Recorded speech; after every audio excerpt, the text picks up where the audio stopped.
Assalamualaikum warahmatullahi wabarakatuh. Alhamdulillahirabbil alamin. Allahumma shalli ala sayyidina Muhammadin wa ala ali sayyidina Muhammad. Jamaah salat tarawih yang insyaallah dirahmati dan dimuliakan oleh Allah Subhanahu wa taala. Alhamdulillah, pada malam hari ini kita kembali melanjutkan kajian. Sebenarnya kita sebagai manusia kadang lalai mengenali siapa sebenarnya diri kita. Makanya dari dulu ulama itu mencoba mengkaji siapa sebenarnya kita ini. Karena kalau kita melihat foto mulai dari kecil sampai sekarang itu berubah-ubah terus. Tidak ada wajah yang asli. Anak-anak kemudian berubah, dari tahun kemudian berubah. Tubuh yang nampak ini itu tidak paten, akan berubah. Tapi ada dalam diri kita itu tidak berubah, yang dihembuskan oleh Allah kepada diri manusia. Wa nafakhtu fihi min ruh. Itu tidak berubah, hanya mengalami tingkat kedewasaan. Kita ini diciptakan, kalau jasad itu kan 4 unsur, dari api, angin, air, tanah. Orang biasa istilahkan apa kalau bahasa Bugis. Tapi sebenarnya 4 unsur ini itu menyatu dalam diri kita. Biasanya bertanya, tapi kok apinya tidak kelihatan? Tanahnya tidak kelihatan. 4 unsur ini bergabung, yang ada nanti muncul adalah hawa. Makanya ketika orang marah itu tubuhnya panas. Itu unsur api. Sama dengan orang yang mau bikin kue. Dia beli roti, beli terigu, beli gula, kemudian beli telur, kemudian beli mentega, kemudian dicampur, baru di blender jadi roti. Hilang telurnya karena sudah bergabung. Tubuh begitu. Tapi nanti kalau dikaji secara unsur itu ketemu.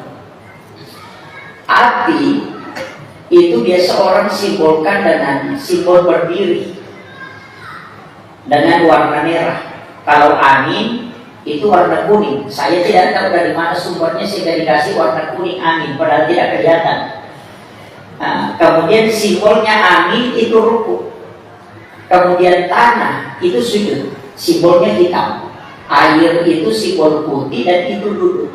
Kalau kita tarik dalam huruf hijaiyah itu bermakna ketika dia berdiri berarti huruf alif, ketika dia ruku berarti huruf ha. Ketika dia sujud itu huruf mim. Ketika dia duduk itu huruf dal. Alif, ha, mim, dal. Tulisannya Ahmad. Kepala ini kan bundar, itu huruf mim. Dada ini kan rongga, itu huruf ha. Pinggul ini juga huruf mim. Kaki itu huruf dal. Tulisannya Muhammad. Orang sholat itu kan berdiri, ruku, sujud, dan duduk. Berdiri huruf alif, ruku itu huruf ha, sujud huruf mim, duduk huruf dal. Berarti sholat itu adalah Ahmad. Tubuh ini juga adalah Ahmad. Ketika manusia muncul, maka itu Muhammad. Menyatukan antara Ahmad dengan Muhammad, itulah hakikat manusia sebenarnya.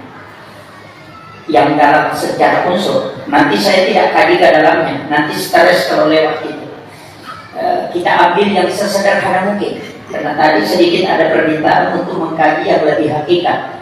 Jangan dibahas yang di luar-luar dulu ini. Jadi saya nggak masuk ke situ. Sebenarnya tangan kita juga ini kan itu simbol, Pak. Ini kan huruf alif, ini huruf lam, ha. Makanya tangan itu kalau begini huruf Allah. Makanya dia diangkat ketika takbir. Kemudian ini kan garis tangan. Ini angka Arab, angka 8 yang menghadap ke bawah. Ini angka 1, ini kan 81. Yang di sebelah ini kan 18. 81 ditambah 18 itu kan 99. Itu asma Allah. Saya tidak mau kaji ke dalamnya lagi, cukup sampai di situ. Kalau paham sampai situ nanti kan ketemunya. Jadi saya bertahap aja supaya nanti tidak keliru. Nah, dari sini ulama kita itu nanti mengkaji. Makanya ketika mengangkat kedua tangan kemudian bersedekah, itu kan ada makna semua. Kemudian ruh itu kan ada tiga. Yang pertama adalah ruh idhafi, yang kedua adalah ruhul kadim, yang ketiga adalah ruhul hayat. Ruhul idhafi itu diangkat ketika orang tidur. Makanya orang tidur itu dianggap orang mati, karena memang ruhnya diangkat. Cuma kalau orang mati digenggam, itu kan beda. Jadi kalau Allah mengangkat ruhnya manusia dan dia menggenggam, berarti itu wafat. Tapi ketika dia mengangkat ruhnya dia tidak genggam, berarti itu orang tidur. Orang tidur itu disebut orang mati. Makanya doanya bismika Allahumma ahya wa bismika amut. Kalau kita bangun, alhamdulillahilladzi ba'dama amatana wa ilaihi nusur. Kalau di bahasa Indonesia kan, terima kasih banyak ya Allah, kau mengembalikan kehidupanku setelah engkau mematikan aku. Kan itu maknanya. Tapi kenapa orang tidur itu dianggap orang mati? Padahal kan tidak. Dimensi orang hidup itu bisa berjalan. Jasadnya bisa tidur di atas kasur, tapi dia bisa berada di Jakarta dalam waktu yang bersamaan ketika dia bermimpi. Mimpi itu kan bisa melintasi alam, dimensi. Dia tidur cuma 10 menit, tapi dia mimpi dari Jakarta bolak-balik. Padahal kalau orang naik pesawat itu 8 jam. Dan yang kedua, orang yang bermimpi itu kan bisa melihat, padahal matanya tertutup. Pertanyaannya, mata apa yang dipakai melihat oleh orang yang bermimpi sehingga dia bisa melihat peristiwa itu padahal matanya tertutup? Itu bukan mata batin, tapi itu adalah ruh idhafi. Dari sinilah muncul kalimat ada namanya nikah batin. Tapi saya tidak teruskan ke situ. Saya stop di situ dulu supaya jangan kita terlalu dalam mengkaji. Ulama kita mengatakan ketika ini kan nanti koneksi semua. Kalau kita belajar ilmu tasawuf, melihat hakikat tasawuf itu dari Sayyidina Ali kan membawa wajah.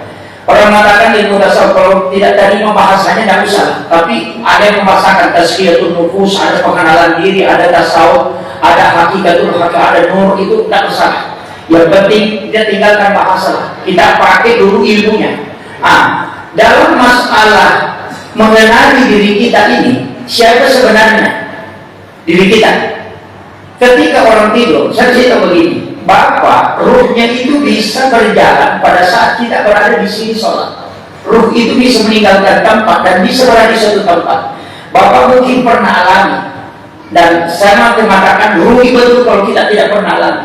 Ada suatu kampung kita masuki, biasa kita mengatakan, kayaknya saya bermimpi pernah sampai ke sini.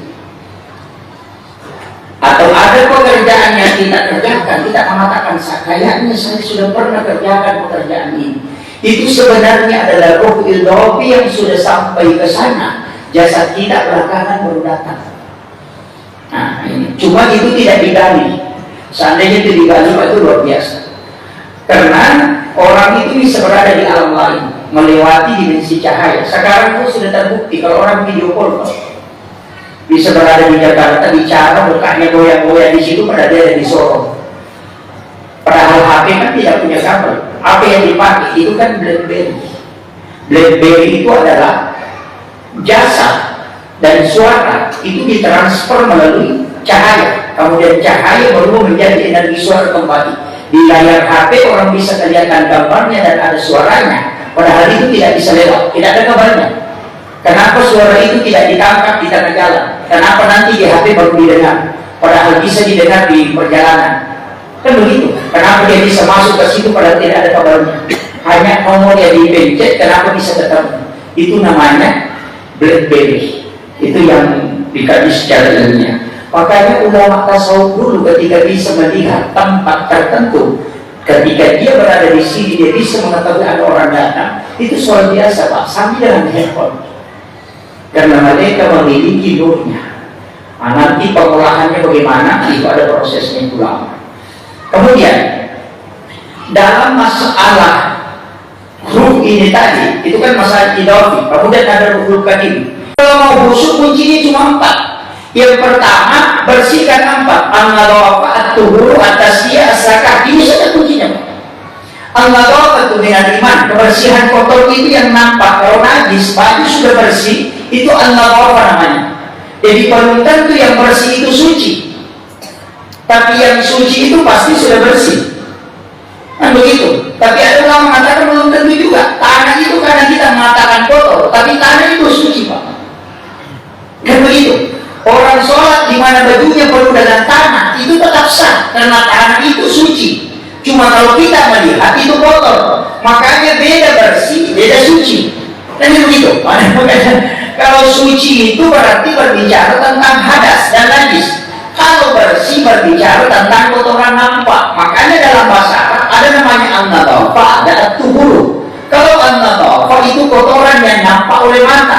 Kalau at-tuhur itu hakikat. Makanya wudu itu tidak masuk an-nadhafah, tapi dia masuk at-tuhur. Makanya mengatakan at-tuhur satrul iman. Makanya ulama tasawuf mengatakan wudu itu tidak kotornya bukan karena memegang tanah. Karena orang yang ada wudunya kemudian terkena najis, wudunya tidak batal. Cuma dia bukan najis, makanya bersihkan najisnya, tidak usah berwudu. Orang sudah berwudu injak tai ayam, jangan berwudu kembali, cukup bersihkan tai ayamnya. Karena kita tidak bisa sholat karena bernajis, tapi wudumu tidak batal. Begitu. Ini penting ditahu. Jadi jangan katakan kalau orang sudah berwudu injak tai ayam, berwudu kembali. Oh enggak, karena itu tidak batal. Wudu itu tidak batal dengan menginjak najis, dengan menyentuh najis. Tidak. Hanya saja kita tidak bisa sholat karena kita bernajis. Karena syarat sholat itu adalah suci, bersih dari najis. Cuma wudu itu masuk ke hakikat. Makanya ulama sufi mengatakan berarti wudu ini kotornya bukan yang nampak, yang hakikat. Dari situ dia mengatakan kalau kau sudah pakai wudu berbohong, jangan pakai sholat. Itu benar sudah kotor. Ini lebih ke situ ya. Nanti kita akan kaji yang lebih parah, Pak. Itu kalau ini yang dikaji kita orang waduh tidak diterima sholat kalau tidak. Makanya kadang saya malas tasawuf itu karena saya jemaah masjid waduh tidak ada di sholat diterima kalau ini. Jadi kan itu aturan itu. Jadi makanya ulama dulu itu hati-hati betul. Nah, saya mengatakan begini, kalau hati sudah berbohong, melihat perempuan dengan pandangan syahwat, itu kan sudah mengotori wudu. Kau sudah marah, itu kan wudu sudah kotor. Karena wudu itu hakikatnya membersihkan, mensucikan, bukan membersihkan. Jadi mata yang sudah terpengaruh dengan hal-hal lain berwudu untuk membersihkan itu. Jadi bukan bersih dengan air. Makanya air yang dipakai berwudu itu kan hakikat. Mencuci kedua tangan, jaga tanganmu, jangan melakukan tanda tangan sembarang, jangan pegang sembarang. Yang dilarang oleh Allah ketika berkumur-kumur, jaga lidahmu supaya jangan berbohong, berkata-kata jadi-jadi. Ketika membasuh muka, jaga matamu supaya kau tidak melihat sesuatu yang dilarang oleh Allah. Ketika mengusap kepala, jaga pikiranmu supaya tidak berpikir hal-hal yang tidak baik. Ketika membasuh telinga, mengusap kepala dengan telinga, jaga pendengaranmu supaya tidak mendengarkan hal-hal yang dibenci oleh Allah. Ketika membasuh kedua kaki, jaga kakimu jangan melangkah kepada hal-hal yang tidak disukai oleh Allah. Itulah yang namanya wudu yang tidak terlepas. Kenapa? Karena menjaga hakikat wudunya. Ini yang istilahnya orang Bugis, jenek dan luka sampai terketuk. Nah, itu kan ada di situ kan itu yang orang dulu tarekat itu yang di pos ronda itu yang tidak mengerti itu. Saya sering mengatakan dia ambil ilmu tarekat di pos ronda, kalau dia kasih pindah dia tidak sholat. Dia bilang sampai terketuk itu keliru betul itu. Itu karena tidak paham. Padahal sholat tidak terputus itu maksudnya ketika kita sujud terakhir dalam sholat duhur, niatkan memang untuk sholat asar. Itu kan hadis. Umatku adalah umat yang paling beruntung karena dia meninggalkan satu kebaikan menuju kepada kebaikan yang lain. Ketika kau berniat melakukan sholat asar di akhir sholat duhur, maka ketika hidupmu berjalan, berarti kau sudah berjalan menuju sholat asar. Ketika engkau meninggal di pertengahan, berarti engkau meninggal menuju kepada sholat, berarti kau akan mati syahid. Assalamualaikum warahmatullahi wabarakatuh.